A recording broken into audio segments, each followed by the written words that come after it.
পেয়ালা দুধ দাও, তোমার মালিক জানতে পারবে না, বুঝতে পারবে না। তো বলল আমার মালিক জানতে পারবে না, ঠিক আছে, কিন্তু যিনি আমার মালিকের মালিক তিনি তো দেখছেন, তিনি তো শুনছেন আমাদের কথাবার্তা। জোরে বল। ভাইয়েরা, জোনেরা, যুবকেরা, মুরব্বিয়ান গণেরা, ও নবী পাকের প্রেমিকেরা, ও কিয়ামপুর গ্রামের নওজওয়ানেরা, যুবক মুরব্বিয়ান গণেরা, অবস্থায় আমিরুল মুমিনিন বললেন, ও ভাই রাখাল, ও ভাই রাখাল, তাহলে তুমি এক কাজ করো, তুমি তোমার মালিকের কাছে যাও, তোমার মালিকের কাছ থেকে গিয়ে পারমিশনটা নিয়ে এসো। তোমার মালিক যদি পারমিশন দেয় তবে তুমি আমাকে এক পেয়ালা দুধ দেবে। এ নবী পাকের প্রেমিকেরা, এ রাসূলুল্লাহ দিওয়ানারা, কিয়ামপুর গ্রামের নওজওয়ানেরা, মুরব্বি আব্বারা, মায়েরা, বোনেরা, শুনে রেখে দাও, জেনে রেখে দাও। এমন অবস্থায় রাখালটা আবার বলল, ও ভাই রাখাল, এখান থেকে আমার মালিকের বাড়ি অনেকটা দূরে, আমি আমার মালিকের বাড়িতে গিয়ে পারমিশন আনতে যাব, আবার মালিকের বাড়ি থেকে এখানে আসবো, সন্ধ্যা হয়ে যাবে, আবার আমি বকরিগুলো নিয়ে কখন বাড়ি যাব? আমিরুল মুমিনিন বলল, ভাই রাখাল, আমার জন্য তুমি একটু কষ্ট করো। এ নবী পাকের প্রেমিকেরা, এ রাসূলুল্লাহ দিওয়ানারা, শুনে রেখে দাও, জেনে রেখে দাও। আমিরুল মুমিনিন খলিফাতুল মুসলিমিন এমন অবস্থায় বলল, ও ভাই রাখাল, শুনে রেখে দাও, জেনে রেখে দাও, তুমি আরেকটা বার এমন করে চিন্তা করে দেখো, এক পেয়ালা দুধের যা দাম এর দ্বিগুণ তোমাকে দিয়ে দেব, এর বিনিময়ে তুমি আমাকে এক পেয়ালা দুধ দাও। তোমার মালিক তোমার জানতে পারবে না, তোমার মালিক তোমাকে বুঝতে পারবে না।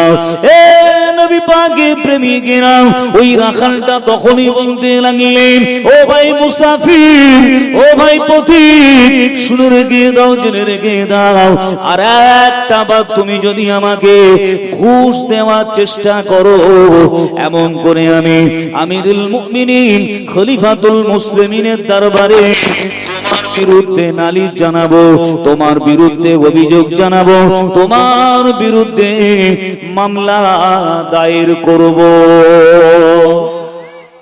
একটু সবাই মিলে বলো একসাথে, আর একটু আওয়াজ দিয়ে বলো, নারে তাকবীর, নারে তাকবীর। কিপারামপুর গ্রামবাসী বিন্দু, কিপারামপুর গ্রামবাসী বিন্দু, ইসালে সওয়াব কমিটি সাহেবানগণ, নারে তাকবীর। রাখাল কি বললো? তোমার বিরুদ্ধে নালিশ করব, অভিযোগ করব, মামলা দায়ের করব। কার কাছে করবে? কার কাছে করবে?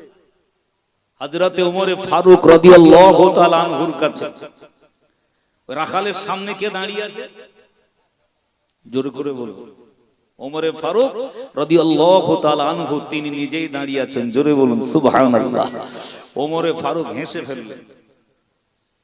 ওমরে ফারুক রাদিয়াল্লাহু তাআলা আনহু তিনি মুচকে হেসে ফেললেন। রাখালটা তখন বলছে, আপনি কিরকম মানুষ, আপনার কি লাজ লজ্জার কিছু নেই? নাউযুবিল্লাহ বলে, জোরে বলে নাউযুবিল্লাহ। ভাইয়েরা, জোনেরা, যুবকের, মুরব্বিয়ান গণেরা, এ নবী পাকের প্রেমিকেরা, হযরত আমিরুল মুমিনিন পরীক্ষা নেওয়ার জন্য এমন করে তিনি দিবালোকে বের হয়েছিলেন, ওই রাখালটাকে আরো ঝালাই করার জন্য, পরীক্ষা নেওয়ার জন্য। তিনি আবারও বললেন, ভাই রাখাল, তুমি রাজি হয়ে যাও, এমন করে এক পেয়ালা দুধের যা মূল্য, এই 10 গুণ মূল্য তোমাকে দেব। রাখালটা বলল, এমন করে সীমানা অতিক্রম করো না, সীমানা অতিক্রম করলে আমি তোমাকে ওমরের দরবারে খুনে গিয়ে নালিশ করব। হযরত ওমর সূক্ষ্ম বিচার করে, ন্যায় বিচার করে, হক বিচার করে, সত্য বিচার করে। এ তাই প্রতীক শুনে রেখে দাও, জেনে রেখে দাও, যদি তোমার বিরুদ্ধে মামলা দায়ের করি, তুমি একবার নয়, দুইবার নয়, তিনবার ঘুষ দেওয়ার চেষ্টা করেছো। এমন করে তুমি হয়তো জানো না, হযরতে ওমর হলো রাগী মানুষ, তোমার ধর থেকে মুন্ডুটা একেবারে আলাদা করে দেবে। হযরত ওমর ফারুক বলল, তাই নাকি? বলে, তুমি কি ওমর ফারুককে কোনোদিন দেখেছো? কোনোদিন দেখেছো? রাখাল বলছে, দেখি নাই। রাখাল বলছে, আমি কোনোদিন ওমরে ফারুককে দেখার আমার সুযোগ হয়নি, নসিব হয়নি। বলে, কেন?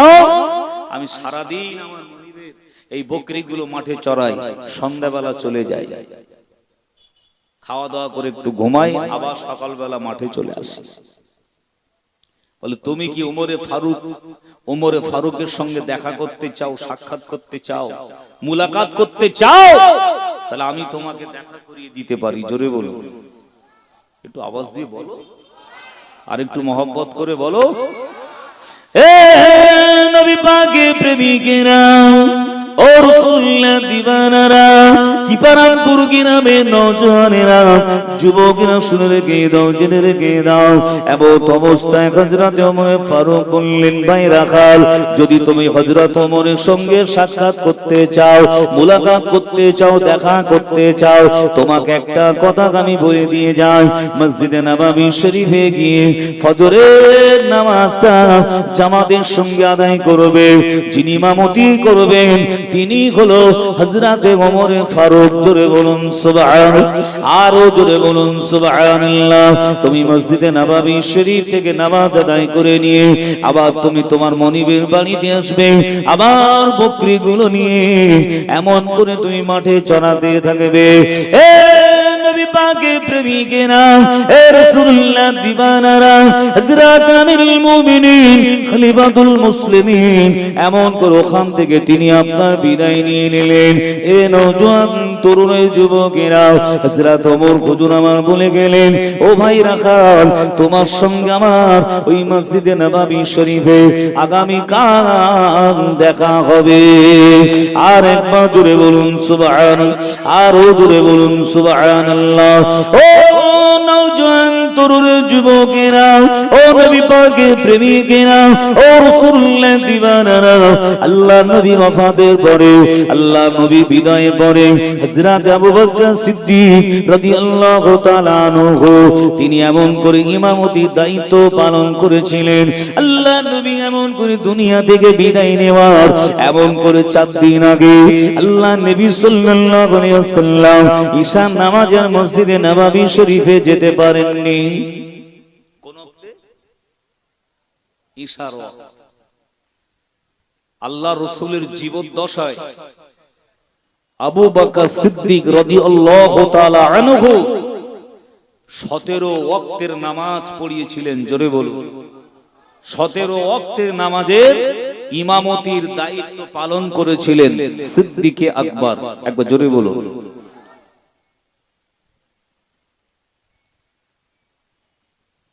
ইন্তেকালের কদিন আগে? 4 দিন আগে ঈশার নামাজে আল্লাহ রাসূল আর মসজিদে যেতে পারেননি। আমার নবী যাওয়ার জন্য অনেক চেষ্টা করলো, কিন্তু আল্লাহ নবী একবার ওযু করে আবার বেহুশ হয়ে যায়। আবার যখন হুঁশ ফিরে, জ্ঞান ফেরে, আয়েশা আমার জন্য ওযু করার 1 লোটা পানি দাও, আমি নবী ওযু করব। মসজিদে আমার সাহাবীরা সবাই কাতার সবাই কি লাইন দিয়ে দাঁড়িয়ে গেছে, কাতারে লাইন দিয়ে দাঁড়িয়ে গেছে। ইয়া রাসূলুল্লাহ, হাবিবাল্লাহ, আপনার অপেক্ষায় আছে। মাঝে মাঝে বাড়ির ভেতর থেকে পর্দাটা সরিয়ে মসজিদে নববী শরীফের দৃশ্যটা আমার নবী দেখছিলেন। জোরে বলুন সুবহানাল্লাহ। মন চাইছে, দিল চাইছে যাব, কিন্তু তিনি কমজোর, দুর্বল, এমন করে তিনি এতটা রোগাক্রান্ত অবস্থায় ছিলেন, এতটাই অসুস্থ ছিল যে তিনি পায়ে হেঁটে মসজিদে নববী শরীফে যাওয়ার মতো ক্ষমতা নাই। মাগরিবের রক্তে কোন রকম 2 জন সাহাবী আল্লাহর নবীর 2টো হাত ধরে এমন করে হাতটা কাঁধে নিয়ে কোন রকমে ধরে ধরে ধরে ধরে মসজিদে নববী শরীফে নিয়ে গিয়েছিলেন। জোরে বলুন সুবহানাল্লাহ, আরো জোরে বলেন। আল্লাহ নবী বললেন, আয়েশা তোমার আব্বা জান কোথায়, খবরটা দিয়ে দাও। আমি রাসূলুল্লাহ আর মসজিদ নববী শরীফে যেতে পারবো না। ও আমার বিবি আয়েশা, তোমার আব্বা জানকে কেমন করে খবরটা পৌঁছে দাও। আমি রাসূলুল্লাহ হুকুম দিয়ে দিলাম, আমার পরিবর্তে যেন আবু বকর সিদ্দিক এমন করে নামাজের ইমামতিটা করে। আর একবার জোরে বলুন সুবহানাল্লাহ। ও নবী পাকের প্রেমিকেরা, আম্মা জান আয়েশা সিদ্দিকা বলেছিল, ইয়া রাসূলুল্লাহ হাবিবাল্লাহ, হুজুর আপনি বেয়াদবি নেবেন না। আমার আব্বা জানের অন্তরটা নরম, আমার আব্বা জানের হৃদয়টা কোমলটা, আমার আব্বা জানের হৃদয়টা অন্তঃকরণটা নরম, আমার আব্বা জানের এত বড় গুরু দায়িত্ব আপনি দেবেন না। ও আমার দয়ার নবী, মায়ার নবী, ও রহমতের নবী, আপনি আমার আব্বা জানের এত বড় দায়িত্ব আপনি দেবেন না। আমার আব্বা জান দায়িত্ব পালন করতে পারবে না। আমার আব্বা নবী পাক বললেন, ও আয়েশা শুনে রেখে দাও, জেনে রেখে দাও, আমি রাসূলুল্লাহ জানিয়ে দিলাম, আমি হাবিবুল্লাহ জানিয়ে দিলাম, অবশ্যই অবশ্যই তোমার আব্বা জান এই দায়িত্বটা পালন করতে পারবে। আরো জোরে বলুন সুবহানাল্লাহ। এ নবী পাকের প্রেমিকেরা, এ রাসূলুল্লাহ দিওয়ানারা, শুনে রেখে দাও, জেনে রেখে দাও, আল্লাহ নবী এমন করে মাঝে মধ্যে অসুস্থ হয়ে পড়তেন। আমি একটু আমার রাসূলুল্লাহর প্রেক্ষাপট একটু আলোচনা করি, তাহলে ব্যাপারটা বুঝতে পারবেন। এ নওজোয়ান তরুণ যুবকেরা, এমন করে আপনার খাইবারের যুদ্ধ হয়েছিল 7ম হিজরিতে। এই 7ম হিজরিতে খাইবারের যুদ্ধ হওয়ার কারণে আল্লাহ পাক, আল্লাহ তাআলা হযরত আলী রাদিয়াল্লাহু তাআলা আনহু তানার ওসিলা আমার আল্লাহ খাইবারের যুদ্ধটা অতি সহজে জয় এনে দিয়েছিল। আর একবার জোরে বলুন সুবহানাল্লাহ। খাইবারের যুদ্ধে সেনাপতি ছিল হযরত আলী। এ নবী পাকের প্রেমিকেরা, এ রাসূলুল্লাহ দিওয়ানারা, শুনে রেখে দাও, জেনে রেখে দাও, এমন করে বাবা হযরত আলীর দ্বারা সহজে খাইবারের যুদ্ধ মুসলমানরা জয়লাভ করেছিলেন। এমন করে তারা হযরত আলীর তরবারির সামনে দাঁড়াতে না পেরে যার মুখ যেদিকে ছিল ছত্রভঙ্গ হয়ে পালিয়ে গিয়েছিল। এ নওজোয়ান তরুণ যুবকেরা, কিন্তু দেখতে পাওয়া গেল এই যুদ্ধটা হয়েছিল ইহুদিদের সঙ্গে। ইহুদির ওখান থেকে আপনার পালিয়ে গেল, জায়গা জমি ভিটে মাটি, এমন করে অস্ত্র শস্ত্র, প্রচুর গদামি পশু সব কিছু রেখে তারা পালিয়ে গিয়েছিলেন। এ নবী পাকের প্রেমিকেরা, খাইবারের যুদ্ধে এতটা পরিমাণ আল্লাহ নবী গনিমতের মাল পেয়েছিলেন, অন্যান্য যুদ্ধে এতটি পরিমাণ গনিমতের মাল পাওয়া যায়নি। গনিমতের মাল তাকেই বলা হয় যুদ্ধে পড়ে থাকা অবশিষ্ট যে মালগুলো আপনার কুড়িয়ে পাওয়া যায়। অস্ত্র শস্ত্রতে শুরু করে নানান রকমের সাজ সরঞ্জাম, এই যুদ্ধে পড়ে থাকা মালগুলো হলো কি গনিমতের মাল। একবার জোরে বলুন সুবহানাল্লাহ। আরো জোরে বলেন। আর ফাই, গনিমত আর ফাই, এই দুটোর মধ্যে তফাৎ কি জানেন? একটা হচ্ছে যুদ্ধ শেষে, মানে যুদ্ধ সমাপ্ত হয়ে যাওয়ার পরে যে মালগুলো গুড়িয়ে নেওয়া হয়, এগুলো এটা হচ্ছে গনিমতের মাল। আর বিনা যুদ্ধে যে মালগুলো পাওয়া যায় ওগুলো হচ্ছে ফাই। একবার জোরে বলুন সুবহানাল্লাহ। প্রচুর গনিমতের মাল পেয়েছিলেন আল্লাহর নবী, সাহাবীরা প্রচুর মাল জড়ো করেছিল। কিন্তু এই যুদ্ধে জয়লাভ করার পরেও একজন ইহুদি নারী আমার নবীকে দাওয়াত করেছিলেন। একজন ইহুদি নারী নবীকে দাওয়াত করলো। দাওয়াত করার পরে আল্লাহর নবী বকরির আনের গোশতটা পছন্দ করত। ওই আনের গোশতে একটু বিষ মিশিয়ে আল্লাহর নবীকে, এবং নবীর সঙ্গী একজন ছিল, সাহাবী ছিল হযরত বিশর রাদিয়াল্লাহু তাআলা আনহু, এমন করে নবীর সামনে দেওয়ার পরে আল্লাহ রাসূল এবং নবী পাকের সাহাবী দুজনেই খাওয়ার জন্য রেডি হয়ে গেলেন। আল্লাহ রাসূল সাল্লাল্লাহু আলাইহি ওয়াসাল্লাম ওই বকরির আনটা নিয়ে মুখের মধ্যে দিয়ে চিবানোর পরে গোশের ওই গোস্তের ভেতর থেকে আওয়াজ এসেছিল, ইয়া রাসূলুল্লাহ হাবিবাল্লাহ, আমি বিষ মিশ্রিত গোশত আপনি আমাকে খাবেন না, আপনি আমাকে এমন করে গিলবেন না, পেটের মধ্যে আমাকে প্রবেশ করাবেন না, কেন আমি বিষ মিশ্রিত। আল্লাহ রাসূল কয়েকবার চিবানোর পরে ফেলে দিয়েছিলেন, কিন্তু নবীর সাহাবী তিনি এমন করে চিবিয়ে খেয়ে নিয়েছিলেন। ওই সাহাবীটা ওখানেই শাহাদত বরণ করেছিলেন। সকলে বলুন ইন্না লিল্লাহি ওয়া ইন্না ইলাইহি রাজিউন। আল্লাহর রাসূল সাল্লাল্লাহু আলাইহি সাল্লাম ফেলে দিলেন। সাহাবা হুজুররা তারা দেখলেন যে আমাদের একজন সঙ্গী, আমাদের একজন সাথী ইন্তেকাল করেছে, শহীদ হয়ে গেছে। আল্লাহর নবীকেও মারার চেষ্টা করেছে, কেন? তারা যুদ্ধে পারেনি, এবার গোপনে বিষ পান করিয়ে নবীকে মেরে দেবে। আহা, এই ইহুদি জাত আজকেকার শত্রু নয়, নবীর জামানা থেকে শত্রুতা করে আসছে, ঠিক না ভুল? গতকাল ফিলিস্তিন এবং ইসরায়েল ইহুদি নিয়ে আমি বেশ কিছু তথ্য, বেশ কিছু কথা আমি আপনাদের খেদমতে তুলে ধরেছিলাম। আজ আমি ওই লাইনে যাব না, কথা বোঝার চেষ্টা করুন। আজ ইহুদিরা আমাদের চরম শত্রু, নবীর শত্রু ছিল, দ্বীনের শত্রু ছিল, কলেমার শত্রু ছিল। আজও তারা আমাদের শত্রু আছে না নাই? একটু জোর করে বলেন। আর তাদের মদত যোগাচ্ছে কে? আমেরিকা, ঠিক না ভুল? জোরে বলেন। এই রাজা যুবকেরা, মুরব্বিয়ান গণেরা, এ নবী পাকের প্রেমিকেরা, ও কি বারামপুর গ্রামের নওজোয়ানেরা, মুরব্বিয়ান গণেরা, আমার মায়েরা বোনেরা, শুনে রেখে দাও, জেনে রেখে দাও, এমন অবস্থায় আল্লাহর নবী সাহাবীরা কি করলো?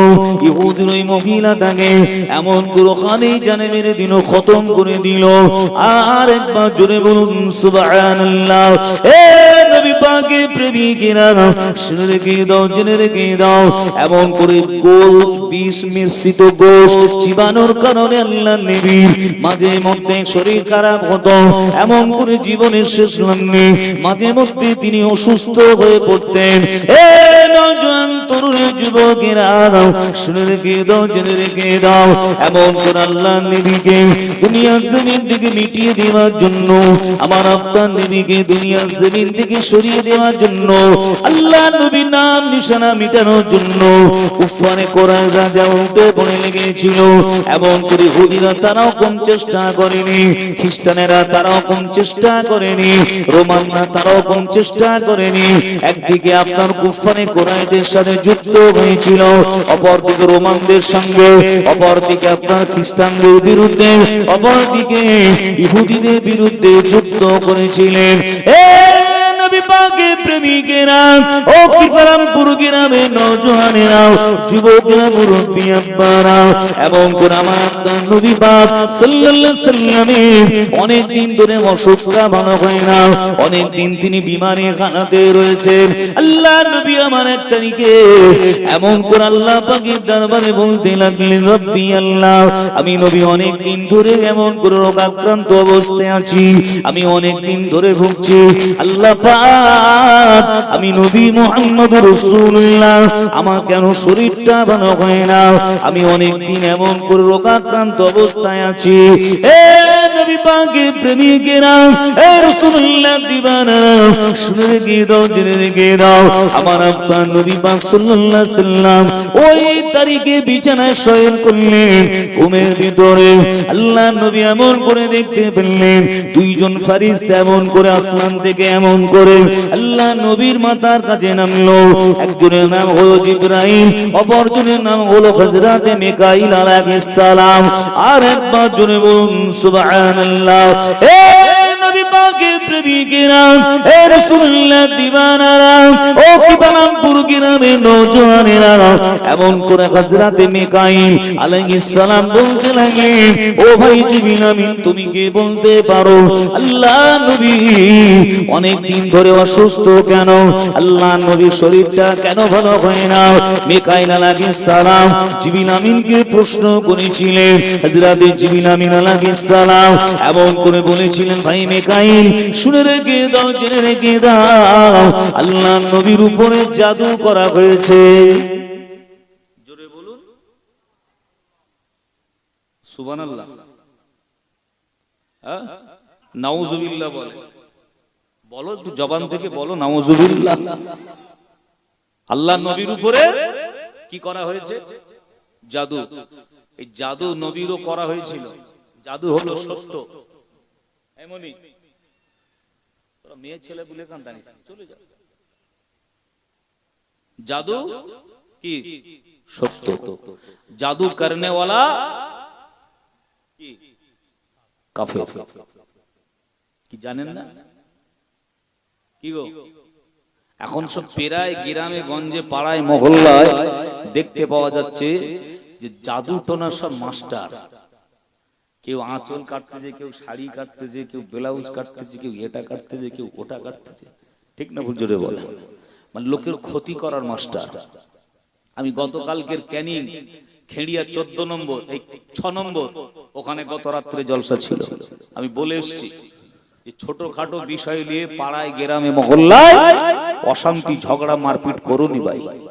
তোমরা নিজেরা ফিতনা করতে করতে করতে করতে মসজিদ মাদ্রাসা ইসালে সব মিলাদুন ঈদে মিলাদুন নবী এমন করে দেখতে পাওয়া যাবে বাপ বেটা ভাই ভাই এ পাড়া ও পাড়া প্রতিবেশী বন্ধু বান্ধব এই নিজেরা নিজেদের মধ্যে খেয়োখেয়ি করতে করতে করতে করতে দেখবেন ওদিকে গোপনে গোপনে ইহুদি বলেন আর অন্যান্য জাতি বলেন আমাদের জন্য কিন্তু ভালো করে আপনার প্ল্যান তৈরি করছে না করে না। জোরে বল। আমরা এই বিছানায় শুচ্ছি, বিশ্বাস করুন শোয়ার সময় আমি আপনি চিন্তা করে শুচ্ছি সকালটা হোক দেখে নেব,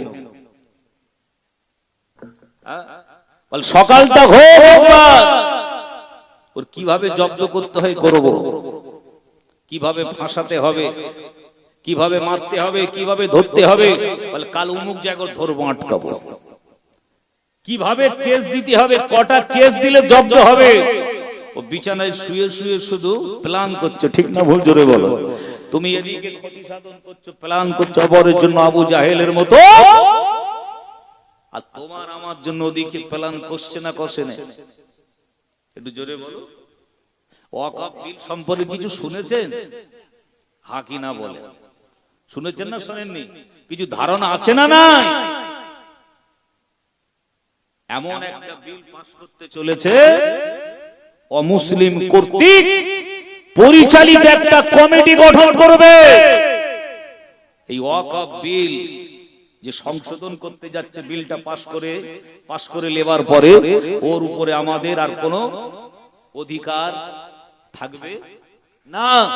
তারা যখন কমিটি হবে, তারা যখন মাতব্বর হবে, তারা যেটা বলবে সেটা আমাদের শুনতে হবে। ঠিক না ভুল জোরে বলে? মাঝে একদিন অনলাইনে ভোটাভুটিও হয়েছে, জানেন কি জানেন না? আমাদের ঘরে ছেলে জিজ্ঞেস করে, ও সব তালে বলে নেই, সারাদিন ফ্রি করতে যায় রাস্তাঘাটিতে, কোথায় গেম আর ফ্রি ফায়ার। ঠিক না ভুল? যদি বলে একটা ওয়াকফ বিলের বিপক্ষে একটা ভোট দাও, বলে কি করে দিতে হবে জানি না। ও কিন্তু মানে ঢুকে কোথায় কি গেম আছে, কোথায় কি বিষয় আছে, এমন এমন জিনিসের ভিতরে আছে যেগুলো আমাদের আপনার নলেজে নেই। কিন্তু ওরা মানে সই করতে বলে বুড়ো আঙুল দেখায়, তবুও কিন্তু জ্ঞান বিরাট, কিন্তু এইদিকে জ্ঞান কিন্তু নাই। ঠিক বলছি না ভুল বলছি? আমার ভাইয়েরা, জওয়ান যুবকেরা, ছেলেরা, বাচ্চারা, আজকের আমরা শুধু নিজেরাই নিজেদের ক্ষতি সাধন করতে ব্যস্ত। বলার উদ্দেশ্য হচ্ছে এটাই। ভুল বলছি নাকি? জোরে বলে। জাদু কি? জাদু সত্য, করনে वाला কাফের। হুজুর পাশে বসে আছেন, জিজ্ঞেস করেন মাঝে মাঝে এমন এমন লোক আসে, হিন্দু লোক হোক মুসলমান হোক, বহু দূর লোক আছে হুজুরের কাছে। বল কত নেবেন হুজুর আপনি বলুন, শুধু জব্দ করে দিতে হবে, বিছানা শুইয়ে দিতে হবে, প্যারালাইসিস ধরিয়ে দিতে হবে। কিন্তু আমি আমার মানে জ্ঞানে বলছি, ছোটবেলা থেকে মানে হুজুরের কাছে পড়াশোনা যেদিন থেকে করেছি, আলিফ বে তে সে তখন পড়েছি, এখন আ বা তা হয়েছে। ঠিক না ভুল জোরে বলে? সেই দিন থেকে হুজুর কেবলার নীতি আদর্শ দেখে আসছি। কোনদিন মানে 1 টাকা তিনি অসৎ পন্থা অবলম্বন করে ইনকাম করেনি। কথা বুঝতে পেরেছেন বাবাজি ভাইরা? যদি মনে করতেন যে আমি অনেক কিছু করব, অনেক কিছু কামাবো, অনেক কিছু করতে পারতো, কিন্তু না, তাকওয়া আল্লাহর ভয় অন্তরে আছে। এই খোদা ভীরুতা দিয়ে শুরু করেছি, মনে আছে তো ভাই? জোরে বলুন, ইয়াদ আছে তো? আমার ভাইরা, জোয়ান যুবকেরা, ছেলেরা, পৃথিবীতে এরকম অনেক হারামখোর আছে যারা ওই কামাখ্যা বিদ্যা করে, যারা হাত দেখে, আছে না নাই? বলে আমার হাতটা দেখুন তো, হাত দেখে বলতে এই হচ্ছে অমুক তমুক বলে নানা রকমের ভণ্ডামি চলছে না, চলে না? জোরে বলুন, জাদু সত্য করনে ওয়ালা কাফের। কেউ যদি কারোর ক্ষতি করার কোন জিনিস করে তাহলে সে কিন্তু ঈমানদার নয়, তার ভিতরে ঈমান থাকবে না। ঠিক বলছি না ভুল বলছি? মিকাইল আলাইহিস সালাম এমন করে বললেন, ভাই জিবরাইল, নবীর অসুখ অনেক দিন ধরে ভালো হয়নি, কেন ভালো হচ্ছে না কেন? জিবরিল আমিন আলাইহিস সালাম বললেন, ভাই মিকাইল, শুনে রেখে দাও, জেনে রেখে দাও, নবীর উপরে সেহের অর্থাৎ জাদু করা হয়েছে। আচ্ছা, তুমি অপরের ক্ষতি সাধন করে কি পাবে? আঁচল কেটে, শাড়ির কোন কেটে কি পাবে তুমি? না, ওর একটু ল্যাটপাটানি যাবে, একটু ক্ষতি হবে, ক্ষয়ক্ষতি হবে, ঠিক না ভুল? কিন্তু অপরের ক্ষতি সাধন করতে চাইতো কে বলেন তো? আবু জাহেল, আবু লাহাব, উতবা, সাইবা, আমার নবীকে কষ্ট দিয়ে তারা হাসি খুশি করত, ফুর্তি করত, আনন্দ করত। আজ যদি আমাদের ভিতরে, আমাদের মগজে, আমাদের দিমাগে এইরকম টেন্ডেন্সি, মনোভাব যদি থাকে, মনে রাখবেন ওই আবু জাহেল, আবু লাহাব, উতবা, সাইবার মতো আমিও কিন্তু কোনো অংশে কম